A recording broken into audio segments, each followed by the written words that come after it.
بسم اللہ الرحمن الرحیم بسم اللہ الرحمن الرحیم غسل الجنابت و بعض احکامہ الغسل علی نحوین۔ انہوں نے فرمایا تھا کہ اسباب غسل میں سے ایک ہے جنابت۔ جب جنابت متحقق ہو جائے اور ہر وہ عمل جس میں طہارت شرط ہے اگر وہ واجب ہو جائے تو اس کے لیے غسل جنابت کرنا واجب ہوتا ہے۔ ابھی بحث اور دلیلیں اس بات پر بیان فرما رہے ہیں کہ یہ غسل کرنا کیسے ہے۔ فرماتے ہیں اس غسل جنابت کو ارتماساً بھی انجام دیا جا سکتا ہے، چاہے تو آپ ارتماسی کریں چاہے تو آپ ترتیبی کریں۔ ارتماس یعنی بیک وقت اپنا پورا جسم پانی کے اندر لے جائیں۔ ارتماسی پر بھی دلیل چاہیے، ترتیبی پر بھی دلیل چاہیے۔ پھر ترتیب کیسے ہو، کیا پہلے دھویا جائے کیا بعد میں، اس پر بھی دلیل بالکل موجود ہے۔ اب ذرا بات کرنی ہے، یعنی یوں کہ آپ جو کہتے ہیں غسل کو ارتماسی بھی کیا جا سکتا ہے اور ترتیبی بھی، دلیل ارتماسی پر بھی موجود ہے، دلیل ترتیبی پر بھی موجود ہے۔ ترتیب کیسی ہو اس پر دلیل ہمارے پاس موجود ہے۔ خوب، اب یہ تو طے ہو گیا کہ کیسے کرنا ہے، ہر ایک کی دلیل ہمارے سامنے آ گئی۔ اس کے بعد انہوں نے دو تین باتیں لکھی ہیں کہ ایک تو اس غسل میں وہ چاہے جنابت ہو یا غیر جنابت، اس میں موالات شرط نہیں ہے۔ وضو میں موالات شرط تھی۔ وضو میں ہم نے کہا تھا کہ کسی بھی عضو کو دھونے سے پہلے اس سے پہلے والا عضو خشک نہیں ہونا چاہیے۔ مثلا کیا کہا تھا کہ ہاتھ دھونے سے پہلے منہ خشک نہیں ہونا چاہیے، مسح کرنے سے پہلے ہاتھ خشک نہیں ہونے چاہیے۔ لیکن غسل میں موالات کی قید نہیں ہے۔ فقط سمجھانے کے لیے دلیل آ رہی ہے۔ موالات کا مطلب کیا نہیں ہے، یعنی اگر آپ نے سر و گردن کو دھو لیا اور بندہ کوئی سگریٹ کا شوقین ہے، وہ کہتا ہے چلو ایک سگریٹ پی لوں پھر باقی جسم کو دھوتا ہوں، کوئی حرج نہیں ہے، ٹھیک ہو گیا جی۔ چائے کا شوقین ہے، سر و گردن دھو لیا پھر ایک کپ چائے پی لے پھر باقی جسم کو، کوئی حرج نہیں ہے۔ یہ ہے موالات، یعنی اس میں یہ موالات قید نہیں ہے، یعنی فاصلہ آ جائے تو بھی کوئی حرج نہیں ہے۔ دلیل ہر بات پر ہمارے پاس موجود ہے۔ اگلی بات، جو شخص غسل جنابت کرتا ہے اس کو وضو کی ضرورت نہیں ہے۔ یعنی جن عبادات کے لیے وضو شرط تھا، اگر اس نے غسل جنابت کیا ہوا ہے تو اس کو وضو کرنے کی کوئی ضرورت نہیں ہے۔ کیوں؟ دلیل انشاءاللہ دلیل ہمارے پاس موجود ہے، قرآن سے دلیل موجود ہے۔ اچھا، اگلی بات،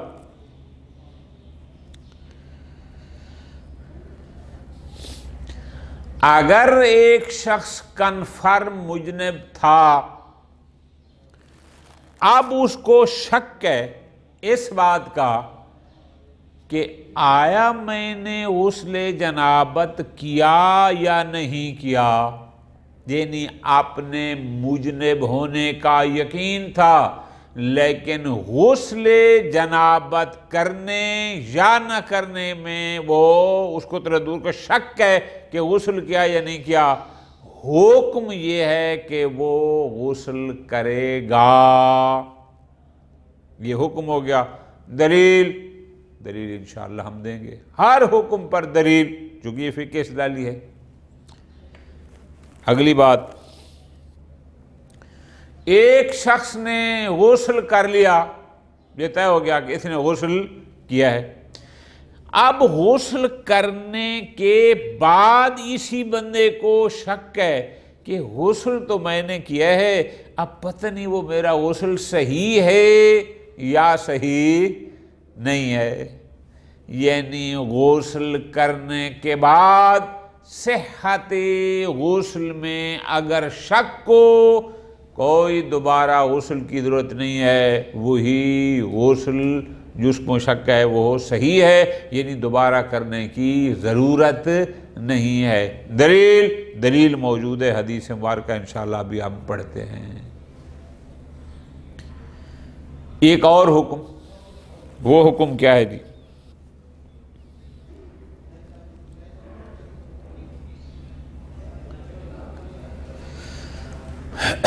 کہ اگر ایک شخص کو نماز پڑھنے کے بعد شک کو، پھر کیا ہوگا؟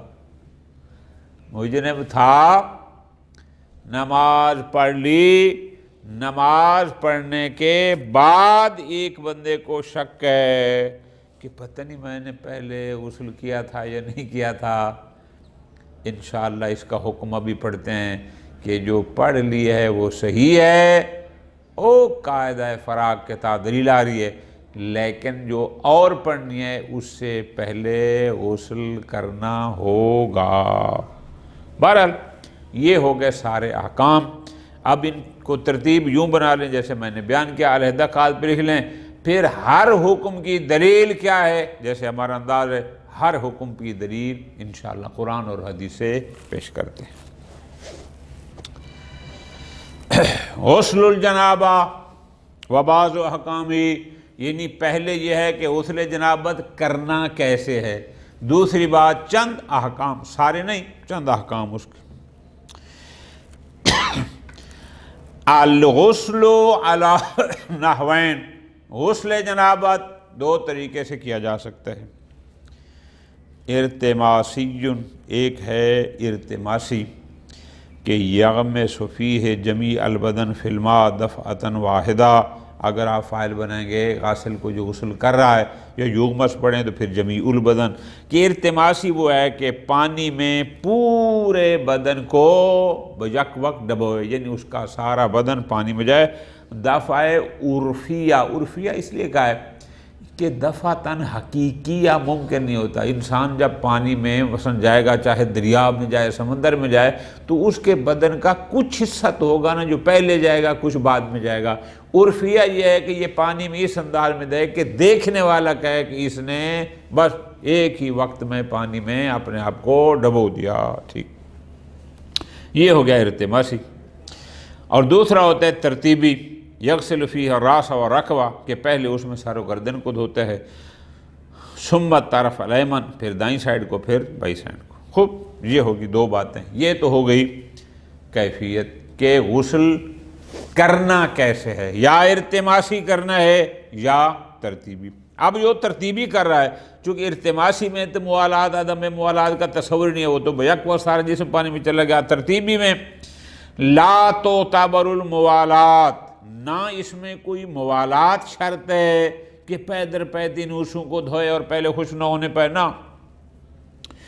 ولا عدم الناقص، وضو میں ہم نے کہا تھا ناقص جائز نہیں ہے، یاد ہوگا آپ کیا کہا تھا، وضو میں ہم نے کہا تھا کہ کوہنی سے شروع کرنا ہے انگلیوں کی طرف، انگلیوں سے کوہنی کی طرف نہیں جا سکتے، چہرے کو اوپر سے ٹھوڑی کی طرف دھونا ہے، نیچے سے اوپر، لیکن غسل میں ایسا نہیں ہے، آپ دائیں سائیڈ کو دھو رہے ہیں، اوپر سے شروع کریں پاؤں کی طرف، جہاں آپ کی مرضی، نیچے سے دھوتے اوپر آ جائیں، اس سے کوئی فرق نہیں پڑتا۔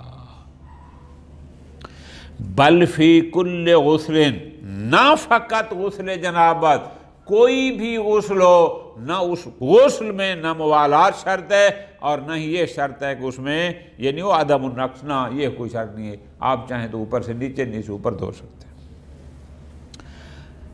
اسی طرح فرماتے ہیں کمان نہ یجزئ عن الوضوء، جس نے غسل جنابت کر لیا، جس عبادت میں طہارت شرط ہے اگر کسی شخص نے غسل جنابت کیا ہوا ہے تو یہی وضو سے مجزی ہے، اس کو وضو کرنے کی ضرورت نہیں ہے۔ خوب، یہ ہو گیا پہلا حکم۔ اور اذا شک المکلف فی صدور غسل الجنابہ منہ، اگر مکلف کو یہ شک ہو کہ میں مجنب تو ہوا تھا، آیا مجھ سے غسل جنابت صادر ہوا یا نہیں ہوا؟ کیا مطلب؟ یہ نہیں آپ نے مجنب ہونے کا یقین تھا اور شک اس بات کے ہے کہ میں نے غسل جنابت کیا ہے یا نہیں کیا، اعادہ، اعادہ کرے گا، یعنی مراد کیا کہ وہ دوبارہ غسل کرے گا چاہے پہلے کیا، اب چونکہ شک ہے کرنے میں لہذا اس پر غسل جنابت واجب ہوگا۔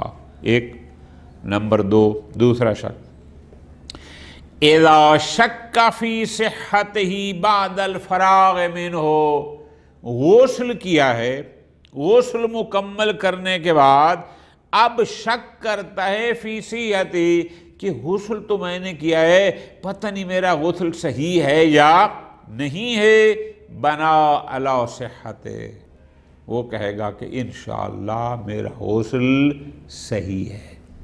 دو ہو گئے۔ نمبر تین، اذا شک فی صدورہ بعد الصلاۃ، ایک نماز پڑھ لی ہے، اس نماز پڑھنے کے بعد اس کو شک ہے کہ پتہ نہیں میں نے غسل جنابت کیا تھا یا نہیں کیا تھا، فرماتے ہیں حکما بصحتہا، جو پڑھ لی ہے یہ صحیح ہے، لیکن ولازم فعلہ لما یاتی، جو مزید پڑھنی ہے اس کے لیے اس کو دوبارہ غسل کرنا ہوگا۔ یہ تو تھے ساری کیفیت غسل اور کچھ احکام۔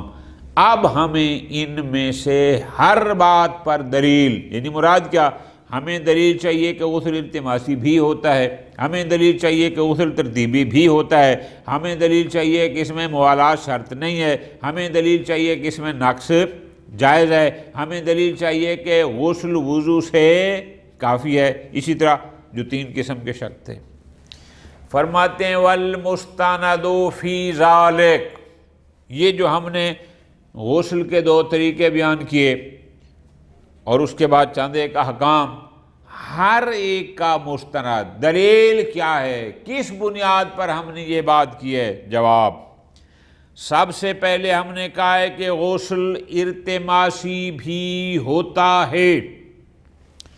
فرماتے ہیں اما جواز الارتماس، پہلی بات کہ غسل ارتماسی یعنی ارتماس بھی جائز ہے، اس پر دلیل فرماتے ہیں فلصحیحۃ زرارہ عن ابی عبداللہ، روایت صحیح ہے جناب زرارہ بن عیون کی امام جعفر صادق علیہ السلام سے، فرماتے ہیں لو ان رجلا جنبا، اگر ایک شخص مجنب ہے، ارتمسا فی الماء، اور وہ پانی میں غوطہ لگاتا ہے، ڈبکی لگاتا ہے، لیکن ارتماسۃ واحدہ، ایک ہی ڈبکی، یعنی ایک ہی دفعہ پانی میں جاتا ہے اور اس کا پورا بدن اس پانی میں ڈوب جاتا ہے، تو فرماتے ہیں اجزأ ذالک، یہی اس کے لیے کافی ہے، مجھے۔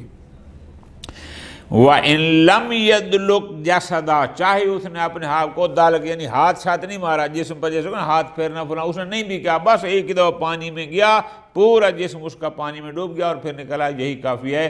دالک یعنی جسم پر ہاتھ مارنا پھیرا نہ بھی ہو تو بھی کوئی حرج نہیں ہے، وغیرہ۔ خوب، یہ ہم نے ایک روایت بیان کر دی، لہٰذا اس سے جو ہمارا مدعا تھا کہ ارتماس بھی جائز ہے، اس حدیث صحیحہ سے ثابت۔ وَمِن ذَلِكَ يَظْهَرُ الْوَاجِبُ فِي اعْتِبَارِ الدَّفْعَةِ الْعُرْفِيَّہ، ہم نے کہا تھا کہ عرفاً یہ کہا جائے کہ اس نے ایک ہی ڈوب، ایک دفعہ ہوتا ہے نا بندہ آدھا جسم پہلے پانی میں ڈالتا ہے پھر نکل آتا ہے آدھا بعد میں، نہ دفعہ عرفیہ یہ ہے کہ ایک ہی دفعہ گیا، حقیقت نہیں عرف کہ دیکھنے والا یہ کہے کہ اس نے ایک ہی ڈبکی میں پورا جسم پانی میں ڈبو دیا، اس دفعہ عرفیہ پر اسی دلیل سے حدیث میں کیا ہے فَإِنَّ ذَلِكَ هُوَ الْمَفْهُومُ، امام نے فرمایا ارتماسًا واحدہ، ایک ہی غوطہ ایک ہی ڈبکی، بس ایک ہی ڈبکی، جب عرف کہے کہ یہ ارتما واحدہ ہے بس یہی کافی ہے، حقیقتاً دفع حقیقیہ کی ضرورت نہیں ہے۔ دوسری آپ نے یہ کہا کہ غسل ارتماساً بھی جائز ہے اور ترتیباً بھی جائز ہے، اس ترتیب کے جواز پر دلیل فرماتے ہیں فَلِصَحِيحَةِ ضُرَارَةَ، یہ بھی روایت صحیح ہے جناب زرارہ بن عیون کی۔ اچھا جی،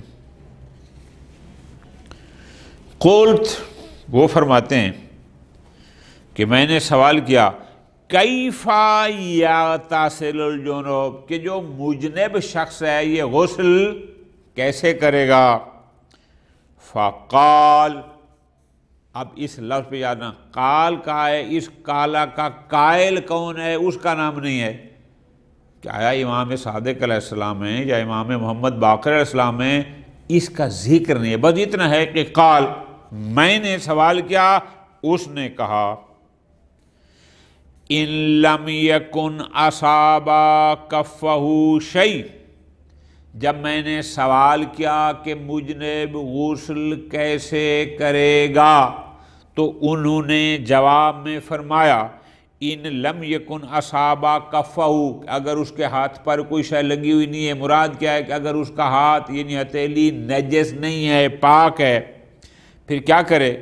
غمسہ فی الماء، اس کو پانی میں ڈبوئے یعنی پانی میں ڈالے، ثم بدا بفرجہ، تو پانی کے وہاں سے چلو بھرے اور سب سے پہلے اپنی شرمگاہ پر سے ابتدا کرے، فَأَنْقَاهُ، پہلے اپنی شرمگاہ کو پاک کرے، کیسے؟ بِثَلَاثِ غُرَفٍ، 3 چلو سے، یعنی 3 چلو ڈال کے اپنی شرمگاہ پر ڈالے، پہلے اس کو پاک کرے، یہ تو ہو گیا۔ پھر ثُمَّ صَبَّ عَلَىٰ رَأْسِهِ ثَلَاثَ کُفٍ، اس کے بعد پھر اپنے سر پر 3 چلو ڈالے، ثُمَّ عَلَىٰ مَنْكِبِهِ الْأَيْمَنِ مرتين، پھر اپنی دائیں سائیڈ پر اس پر 2 چلو، وَعَلَىٰ مَنْكِبِهِ الْأَيْسَرِ مرتين، پھر اپنی بائیں سائیڈ پر، فَمَا جَرَىٰ عَلَيْهِ الْمَاءُ، اب جب پانی اس پر جاری ہو جائے یعنی جب پانی سارا وہ پہنچ جائے، فَقَدْ أَجْزَىٰ، بس یہی مجزی ہے، یہ ہے ترتیب کہ پہلے سر پہ ڈالنا ہے پھر دائیں سائیڈ پہ پھر بائیں سائیڈ پہ، اس حدیث سے ترتیب ثابت ہوئی ہے۔ ٹھیک ہو گیا جی۔ وَلَا يَضُرُّهَا الْإِزْمَارُ، میں نے ایک لفظ کہا ہے آپ کو کہ روایت میں ہے کالا، کالا کا قائل نہیں بتایا گیا کہ یہ قول یہ فرمان کس معصوم کا ہے، بات سمجھے نا؟ جب کوئی راوی مسئول عن کا ذکر نہیں کرتا کہ میں نے کس سے پوچھا تو یہ حدیث کی اصطلاح میں کہا جاتا ہے اضمار، یعنی راوی نے مسئول عن کو چھپایا ہے، اس کا نام نہیں لیا۔ یہاں پر بھی زرارہ نے یہ تو کہا کل، تو میں نے کہا، میں نے سوال کیا کہ مجرب کیسے غسل کرے گا، لیکن مسئول عن کا اضمار کیا، اس کو بیان واضح نہیں کیا، کیا کہ میں نے کس کو یہ کہا، اس کا ذکر نہیں ہے، اب یہ اضمار ہے۔ فرماتے ہیں لا یضرھا الاضمار، درست ہے یہاں اضمار ہے، یہاں مسئول عن کا ذکر نہیں ہے، لیکن اس اضمار کا کوئی ضرر نہیں ہے، اس سے کوئی فرق نہیں پڑتا۔ کیوں؟ اس لیے کہ بعد کون المزمر من اجلاء الاصحاب، چونکہ اضمار میں یہ بھی دیکھنا ہوتا ہے کہ مضمر کون ہے جو مسئول ان کا نام نہیں لے رہا. یہاں مضمر زرارہ بن عیون ہے جو اجلاء و بزرگ باعظمت اصحاب میں سے ہے. الذین لا تلیق بحالہم الروایہ، اس کی عظمت یہ ہے کہ وہ ایسا شخص ہے ہی نہیں کہ جو غیر معصوم سے روایت کو نقل کرے. اس کی ذاتی عظمت اس بات کی دلیل ہے کہ اس کالا کا قائل یقیناً کوئی نہ کوئی معصوم ہے، نہ کہ غیر معصوم. تو بس یہی اس کے لیے کافی ہے. ٹھیک ہو گیا جی. فرماتے ہیں ان المشہور اعتبار و تقدیم غسل الطرف الایمن علی الایسر، اگرچہ مشہور تو یہی ہے کہ غسل ترتیبی میں بدن کے 3 حصے کیے جائیں، پہلے سر و گردن، پھر دائیں سائڈ، پھر بائیں سائڈ، مشہور جائیے. وَلَكِنْ هُنَاكَ قَوْلٌ بِعَدَمِ لُزُومِ ذَلِكَ، لیکن یہاں پر دوسرا نظریہ بھی ہے. وہ کہتے ہیں کہ نہ، ایسا کچھ لازم نہیں کہ سر و گردن اور اس کے بعد باقی بدن. جہاں تک مجھے یاد ہے آیت اللہ خوئی اور سستانی کا بھی غالباً یہی نظریہ ہے کہ وہ بھی اس ترتیب کو واجب نہیں سمجھتے. ہاں بہتر ہے احتیاط ایسا کر لیں تو وہ درست ہے. ٹھیک ہو گیا جی. یہاں تک تو ہم نے 2 باتیں ثابت کی کہ غسل ارتماسی بھی ہوتا ہے اور ترتیبی بھی ہوتا ہے. اب اس کے بعد کچھ احکام ہیں کہ اس میں موالات شرط نہیں ہے، نقص جائز ہے فلاں، انشاءاللہ اس کو اگلے درس میں. وصلی اللہ علی محمد وعلی محمد.